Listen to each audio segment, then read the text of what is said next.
비비는 단순한 악역이 아니며 그는 강철과 함께 천년을 살아온 또 다른 이무기로 강철이 인간을 이해하려고 애쓰는 것과는 정반대로 인간을 끝까지 증오하고 파괴하려는 존재예요.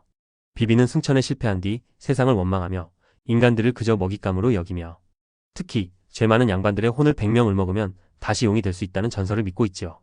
그가 먹으려는 대상은 사회의 가장 더러운 곳에 있는 인간들이죠. 처벌을 수행하면서 벌을 행하는 존재. 그래서 그의 등장은 단순한 공포 그 이상이에요. 하지만 동시에 비비는 그 자체로 모든 균형을 깨트릴 수 있는 위험한 인물로 팔척귀와 마주칠 경우 두 존재가 서로 대결할지 아니면 손을 잡을지는 아무도 몰라요. 열의와 강철의 연합이 커질수록 비비는 그 흐름을 깨기 위한 강력한 변수로 작용할 거예요. 강철이 인간성을 흡수하고 인간화가 되면 비비는 그를 배신자로 여기고 갈등하게 될 가능성이 아주 큽니다. 결국 비비는 귀궁의 진짜 전쟁을 여는 트리거 역할을 할 가능성이 큽니다. 단순한 괴물이 아닌 과거와 복수, 존재의 방식까지 끌고 온 이무기 비비. 그의 등장 이후엔 지금껏 알고 있던 귀궁의 질서가 송두리째 흔들릴 거예요. 강철 비비, 귀신 간의 전쟁이 어떻게 펼쳐질지 기대해보셔도 좋아요. 천년을 산 이무기 비비, 인간을 먹고 다시 용이 되려는 그의 계획이 시작됩니다. 강철, 열의, 이정 모두의 선택이 엇갈리는 가운데 귀신들의 전쟁이 본격화되는데 균형을 깰 자는 과연 누구일까요?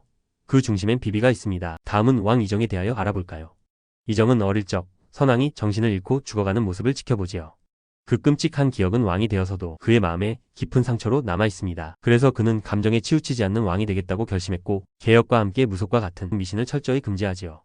이정은 신의 힘이 아닌 사람의 힘으로 나라를 바로 세울 수 있다고 믿었어요. 하지만 시간이 지나 어린 아들이 광증에 걸리자 그 신념이 흔들리기 시작하면서 아들을 살리기 위해선 무속의 힘이라도 빌려야 하지만 무속을 막아온 것이 자신이라는 점이 그를 괴롭게 만들죠. 열의와 윤갑 강철이 거래 들어오고 팔척귀의 기운이 궁 안을 뒤덮으면서 이정은 점점 현실과 신의 세계에서 혼란스럽죠.